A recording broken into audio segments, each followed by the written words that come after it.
Day 5 of the Dakar for 2009. We're going north and we catch the first sight of the Andes. America's Jonas Street goes flat out to try and catch the overall leader, Mark Coma. Reigning Dakar champion on four wheels, Stefan Perhansel. He's fourth overall. Can he challenge for the lead now?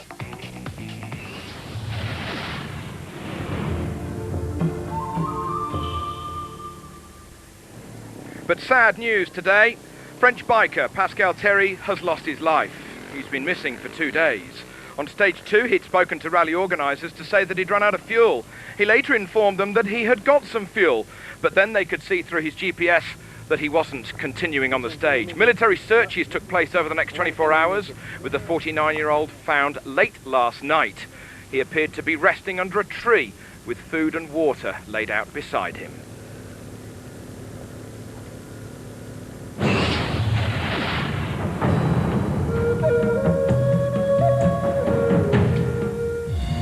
Quick look back at what happened yesterday.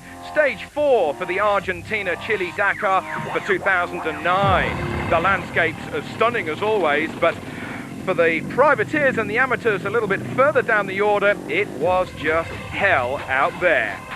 The temperatures are rising and it's getting harder and harder, literally by the minute. Can you imagine riding one of these bikes when they're full of fuel, let alone if you're Swedish lady rider Annie Seal? That was a big tumble, but she's back on her feet and desperately trying to get her bike started again. Searing temperatures out there yesterday, and likewise Frenchman Bernard Erondonia was in trouble, likewise the Russian Leonard Novitsky. He was stuck right on the edge of what was really sheer dust. And with other cars coming past at speed, all it did was just put more and more dust up into their faces. Novitsky got going, and the BMW X3 was on its way. Don't forget the sandboards though.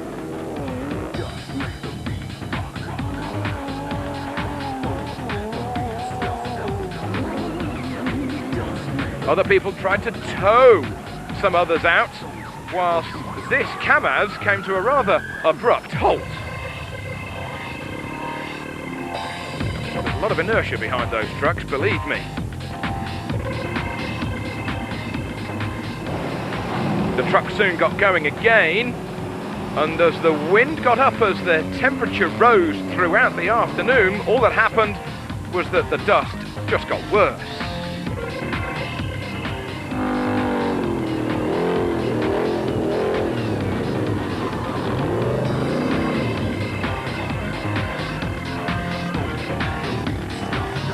Tow ropes were certainly the order of the day, as co-drivers were earning their keep and then some.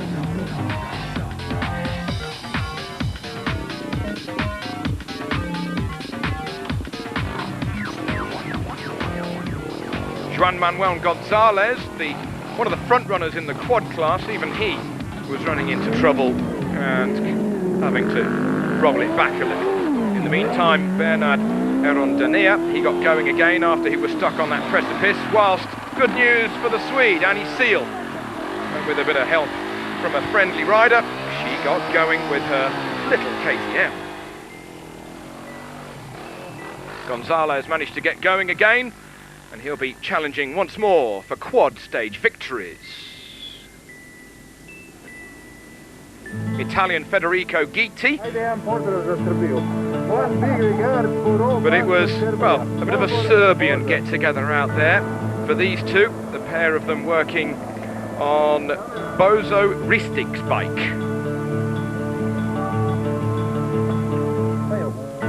He stopped on the stage, and he was lucky to have a bit of help from a fellow competitor.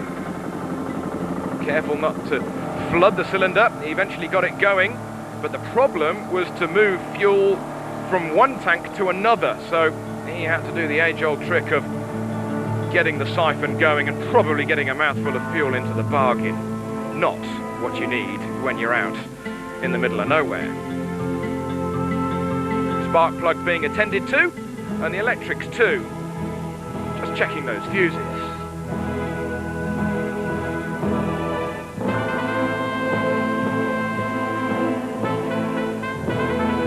Navigation was tricky out there in the wilds of Argentina, but the best bet if you're stuck is to club together. More heads are better than one, and usually these groups take turns in leading the group, whilst others, they just got so confused they had to stop and consult the GPS. But even then it can go completely wrong, and they get it 180 degrees wrong.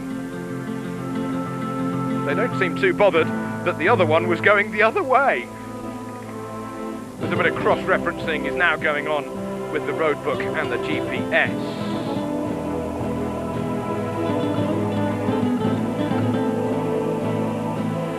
Robbie Gordon, he had a double roll yesterday, and so did his teammate Eric Figueroa.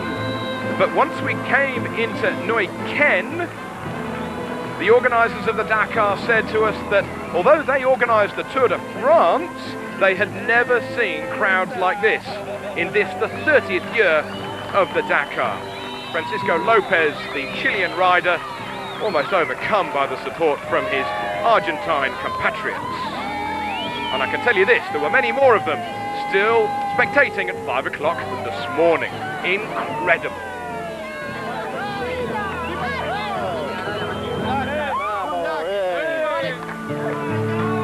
Every biker, every car, every quad and every truck enjoyed every minute of it. Stunning scenes.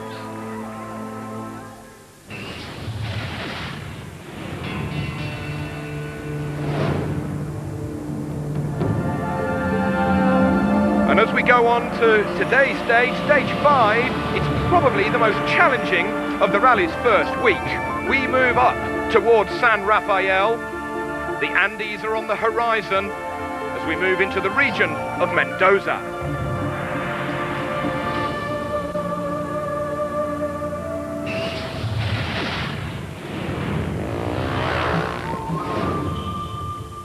Francisco Lopez, nicknamed Chaleco, the man from Chile, he made a rocket start. Leading at the first control point, he had a little bit of an advantage though, because he had 4 bikes starting ahead of him. Was he able to follow their dust? Was he able to follow their tracks?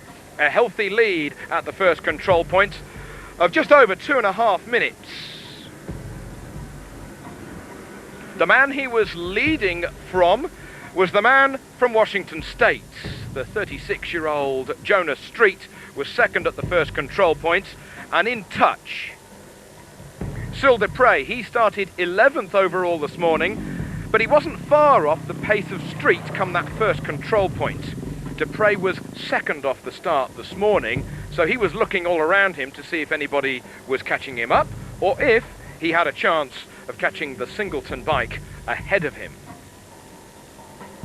The Singleton bike ahead of him was actually Mark Comer, and Comer was running into trouble though, because only 45 kilometres into the long stage today, Comer had a puncture. Comer, the winner of the first stage, the third stage and the fourth stage of this rally, was in trouble. Victorious before aboard his Repsol KTM, Comer had to fix the puncture and see if he could make time back up. Dare he risk go quickly and risk another puncture, or was he to throttle off? That was Comer's dilemma. At the first refuelling point, a neutralised section of 15 minutes for these riders, so they had to stop for 15 minutes. Jonas Street gave the all thumbs up, whilst Mark Comer was attending that Works KTM. Ha tenido un pinchazo a 60 kilómetros de la salida y ha tenido que He said, well, I've had my puncture, bueno, but I'm pretty cool about it.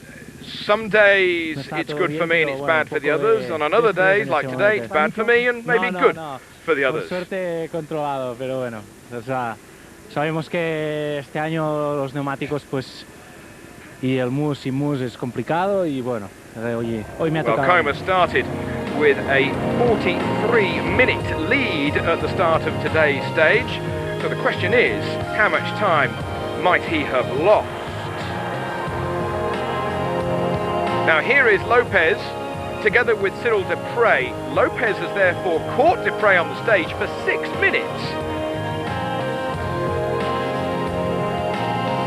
But Dupre, at this point, has lost 15 minutes on the stage. A little bit later after these pictures, Lopez lost over 10 minutes in the last 30 kilometres.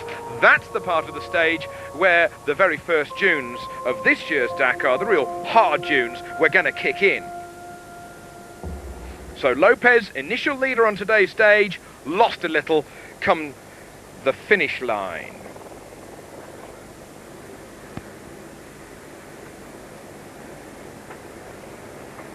Chaleco completely lost and looking for help. I'm afraid your only help today can be Cyril Dupre. Now through the dry riverbed, Mark Coma did not go, but eventually come the line he lost 15 minutes. He continues to lead the rally overall, but Frans Verhoeven of Holland gave him a pretty good run. Now Verhoeven over the last 3 days has gone from 17th overall to 9th up to 7th today. He was second on today's stage, just missing out on the stage win by 5 minutes and 53 seconds. Mark Coma eventually losing those 15 minutes due to the puncture come the finish line. He was 9th on today's stage, so only having lost 15 minutes and therefore being 9th on the stage just shows you how tight it is. These are our first sights of the dunes on this year's Dakar, and it was pure quality street from Jonah Street today. He has been victorious on this stage 5 of 2009 Dakar with a truly measured ride. He said before the rally, this rally is really not one with pure speed, but with riding with your head. Navigation is absolutely the key, and that's exactly what Jonah has done today. Street has closed in on the overall leader, Coma. He's now only 27 minutes behind. Let's have a quick look at the results.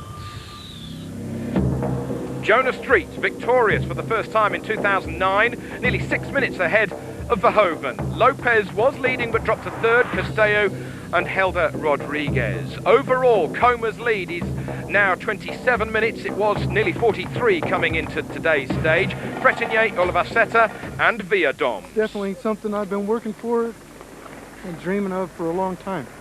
It's pretty special. And it's pretty good to get it because I navigated right, and you know, I wasn't the fastest guy today by any means. My bike is so much slower than the KTM bikes, but I found my way like I'm supposed to, and you know, that's what the car's about, is navigation and finding your way. So I'm pretty excited. Today was a good stage. I'm very happy. I heard just now that I finished second for the day behind Jonah Street, and I started not so fast this morning. I didn't attack all the time because it was a little bit difficult, and I wanted to be a little bit careful with the tires. I lost myself. Mark Coma decided to turn right.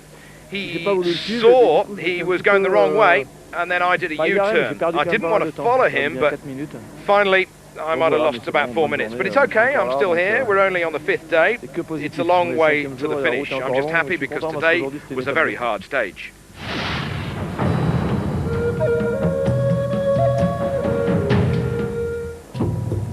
Christian Califano is a former French rugby international, having been awarded 70 international caps as a prop. He is a real hard man. He's riding this year's Dakar for the very first time, and he's also helping one of his fellow competitors who fell and injured his wrist. He says it's crazy, but it's part of the Dakar. When you come here, you know that you have to take risks. You're not here to just take photos.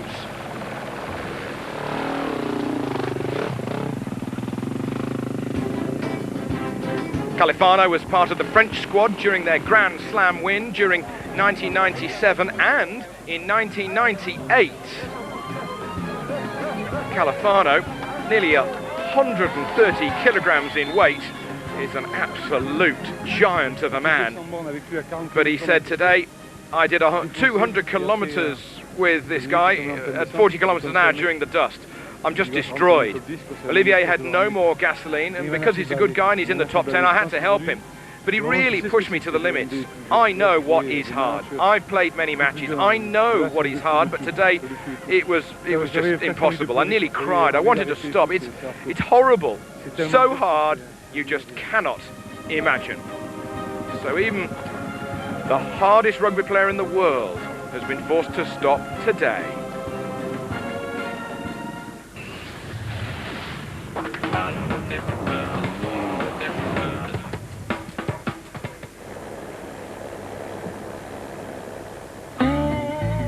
"177 cars left Buenos Aires, 145 started today's stage from Neuquén. Leaving the province of Rio Negro along the border of La Pampa and up towards Mendoza was Robbie Gordon. He rolled it twice yesterday but got away scot-free. The 7-litre engine out of a Chevy Corvette, class winners at Le Mans. He did well today. He was 10th on the stage. Stefan Pederhansel started today 4th overall.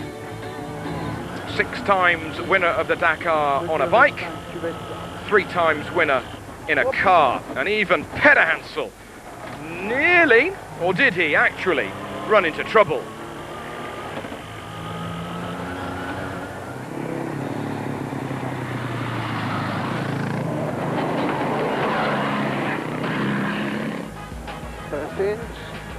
On board with Nani Roma, the boy from Barcelona,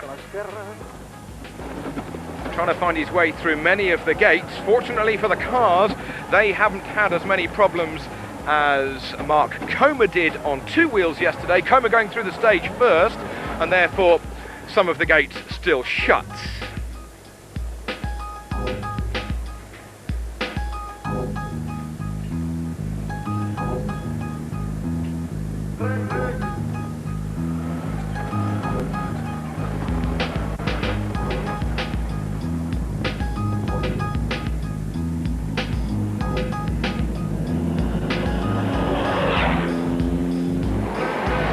Now then, the flying Nasser Al-Attiyah, the man who is closing in on Carlos Sainz overall, trying to fly through today's stage with the guidance from Tina Turner.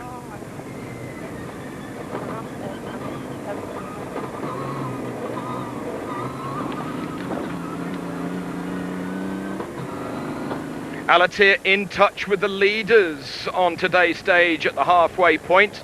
Only a minute or so off the lead, but more importantly, Al-Attiyah taking nearly 2.5 minutes out of the overall lead of Carlos Sainz. Here is Orlando Terranova. He lost 20 minutes after the first control point, but the man who knows this part of the world probably like no other, he comes here every February for a decathlon. He could lose 7th overall to Luc Alphon, but what about the overall leader, Carlos Sainz, on board with the 2-time former World Rally Champion El Matador. He started today with an overall lead of 3 minutes and 46 seconds. So if Al-Attiyah has taken nearly 2.5 minutes out of him, after this stage 5, it's going to get close. De Villiers started 3rd into this stage, only 11.5 minutes off the overall lead, but the flying South African is playing it safe. He's being pretty cool. De Villiers well in touch, and De Villiers at the halfway point on today's stage, only 2 minutes off the leader of the stage.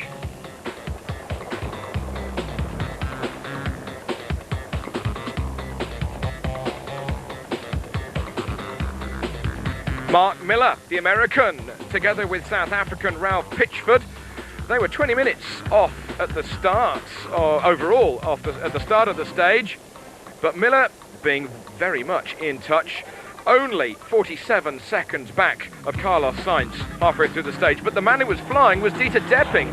He was leading at 422 kilometres of our 506 kilometre long stage.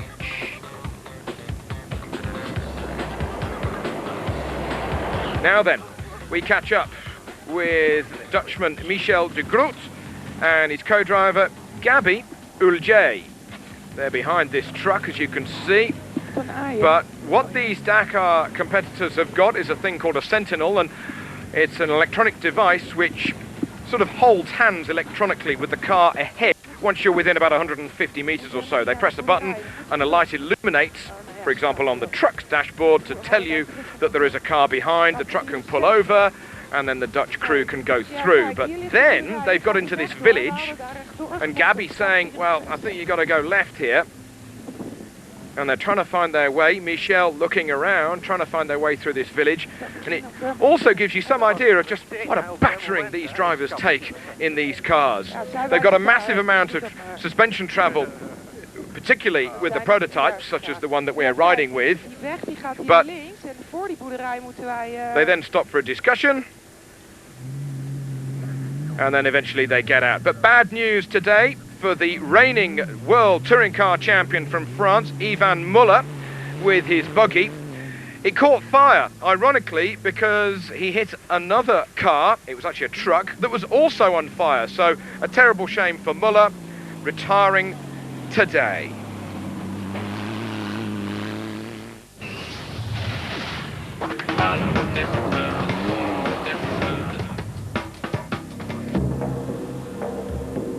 Today's stage, De Villiers victorious over Alatia, Miller, Alphon and Sainz.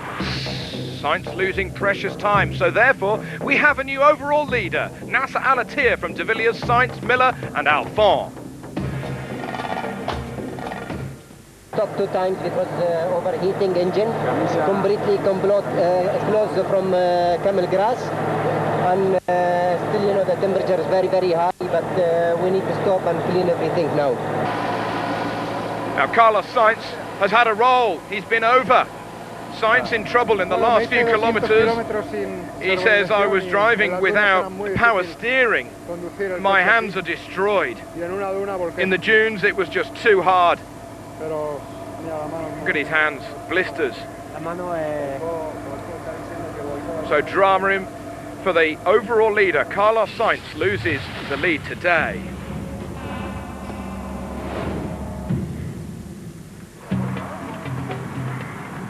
The trucks made their way up towards San Rafael, the 506 kilometre stage from Neuquén. And at the halfway point, it was Kabirov who had the best run. But Franz Eckter, he was fourth, the German in his MAN. Kabirov here, he was leading the stage in his Kamaz.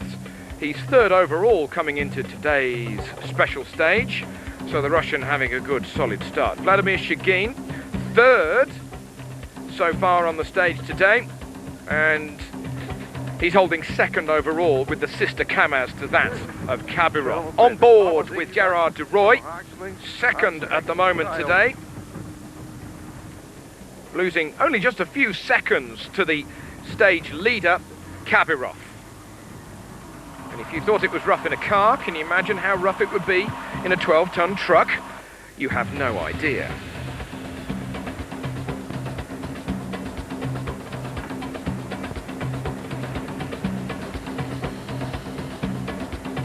But the one thing that the trucks have got is momentum all the way.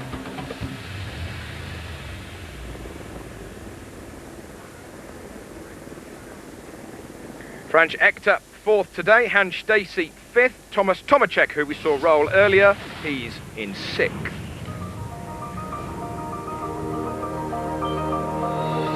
So tomorrow's stage, we leave San Rafael for a near 400 kilometre long special stage up towards Mendoza. The Andes approach.